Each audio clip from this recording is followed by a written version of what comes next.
Hello, Katie. Hello, Fulsher. And hello, Firethorne. Firethorne, we're going to be looking at your market today, what's going on today, and what is going to be going on in the next 6 months and 12 months. So let's get started with a quick overview. For the last 3 years, sales volumes in Firethorne have steadily tracked down to a really low 125 closed sales year to date. In the dark blue, our quitters have steadily increased, those who tried to sell but were unsuccessful for various reasons. So overall activity is low, even compared to 2018-19 at about an average of 200 sales. That would be more of a normal market, and we're well below that. So that is really the big factor kind of moving things in our market. Days on the market have steadily increased. Months of inventory have steadily increased from just a woefully low in 2021 to about 2 months of inventory today. Normally you would think 2 months of inventory is a very strong seller's market where you could really be aggressive on pricing, your property pretty high. But again, going back to the overall activity level in this market, that is one of the things that's really driving this and making buyers be a little bit more price sensitive in this market. I think we're going to see that here pretty quick in this big picture. So let's take a look at this big picture of Firethorne, and it's a beautiful picture. We are looking at the size of homes in Firethorne, anywhere from about 1,500 square feet to well over 5,000 square feet, maybe some over 6,000 square feet. So the smallest to the largest homes in the neighborhood and their price. You can get so many insights off of this if you understand what's going on. We'll go ahead and put the market in motion. We're going to go all the way back to 2018 and 19 and see how flat everything is. 2020, big jump. 21 and 22, big jump, and then a leveling off. Our blues are our more recent sales, our pinks are pending sales, and then our green actives. One more time through that loop just to take a look. 2018 sales, 19, pretty flat across the board. 2020, pretty flat. Big jump 21, big jump in 2022, and then kind of a leveling off in 2023. One other thing I wanted to look at, and I can do that right now, is that about a third of Firethorne is in Lamar schools and about 2/3 is in Katy schools. And just to see a quick comparison on that, just so you know, we can isolate the Katy schools, and you'll notice that in Katy ISD, we have construction go all the way from 1,500 square feet to some of the largest. And if you look at the homes that were built in the Lamar side, they were all smaller. They didn't go any higher than about 4,500 square feet. And if we look at that segment of the market and just kind of compare those two, there's really not much of a difference as far as price goes. So that's why we are looking at both simultaneously in this analysis.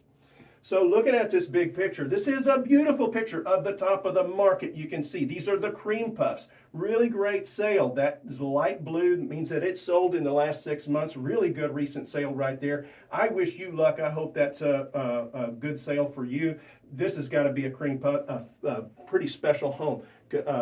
Probably property condition is really good. Location is probably really good. We get into about the 3,800 square feet home, 3,800 square feet.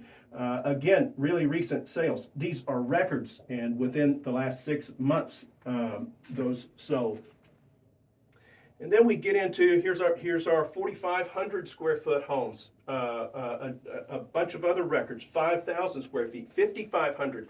Folks, these are over $1 million that they sold. So we have broken the $1 million threshold in Firethorne.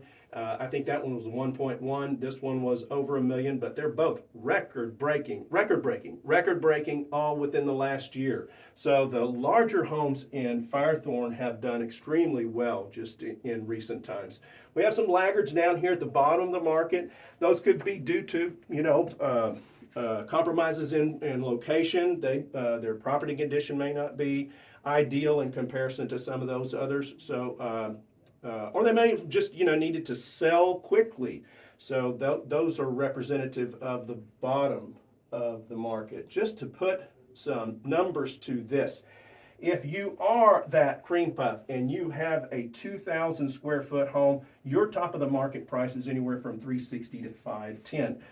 3,000 square foot home, 580 to 650. 4,000 square feet, 770 to 920. Look at this, 5,000 square feet, 990 to 1.09 at the top of the market.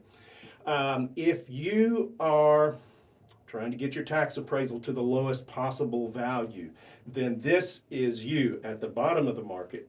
If you have, compromises in location or property condition, your updates, your upgrades from the builder were not as many as some of the others, or if you just need to sell fast, then your 2,000 square foot home at the bottom of the market is at about 310 to 340, 3,000 square feet, 380 to 460.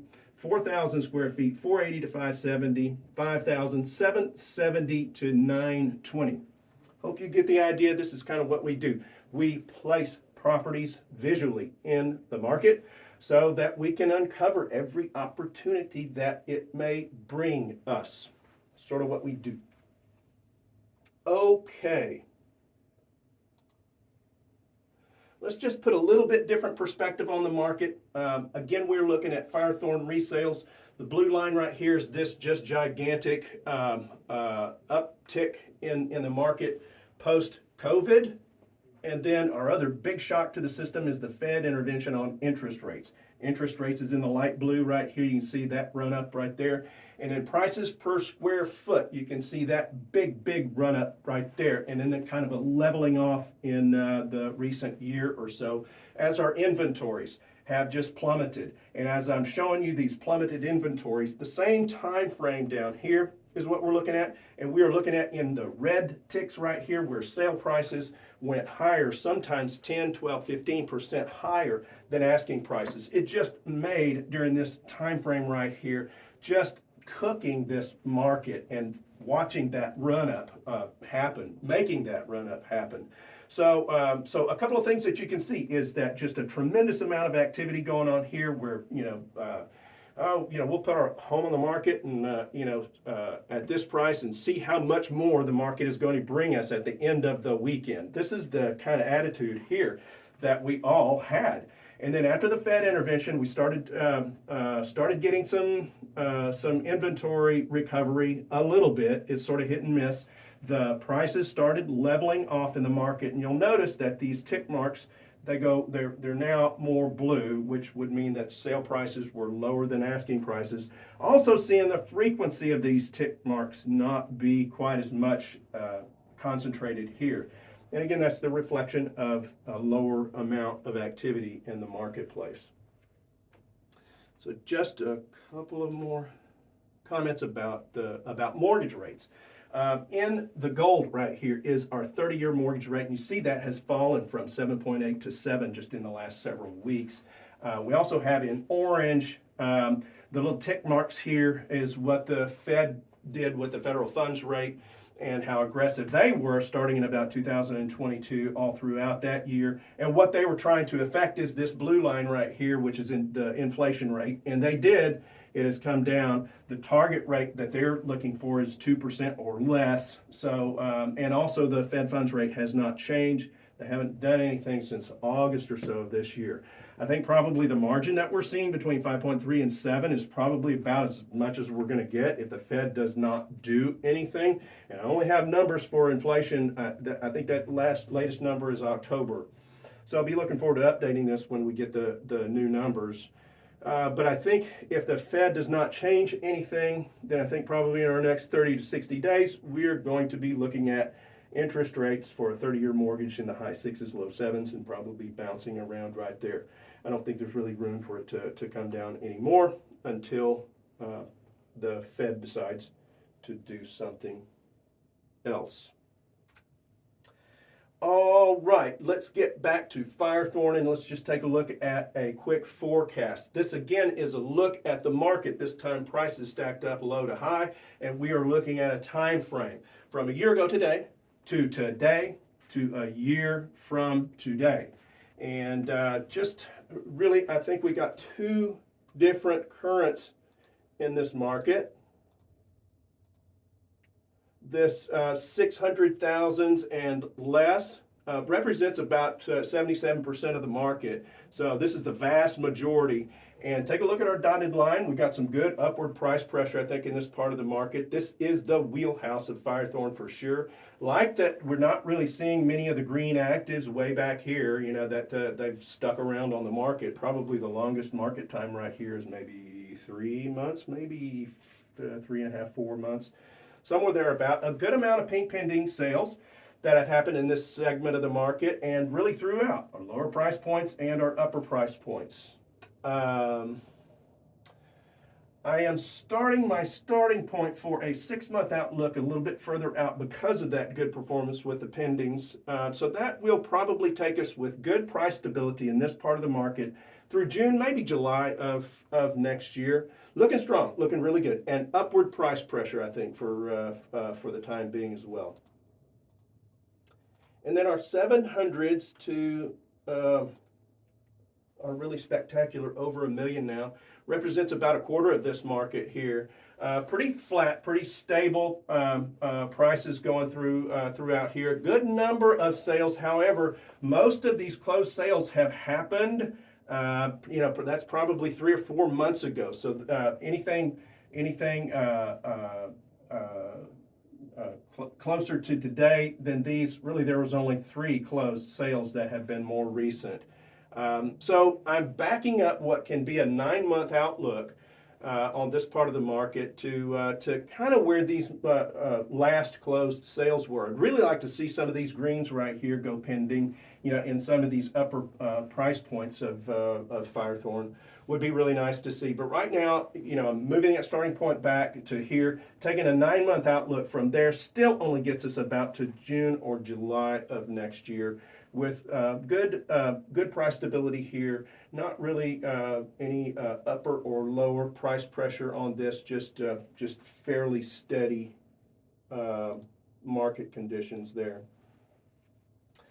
Well, there it is. That's all I've got. I hope this was worth your time. If it was, I'd love for you to hit the like button, and I'd love to keep doing these updates for you. It's amazing how the market conditions change just over several weeks. So it's really a lot of fun to kind of keep track of all this. I'd love to do this. If you'd like to see it and you'd like to know when your market's updated, hit the subscribe button. That'd be great. If you have any comments, if you want to look at your neighborhood, if this is not yours, leave it comment section or whatever you'd like. I think that's it. I'm Keith Burris, broker at NXS Agency. Thanks for watching.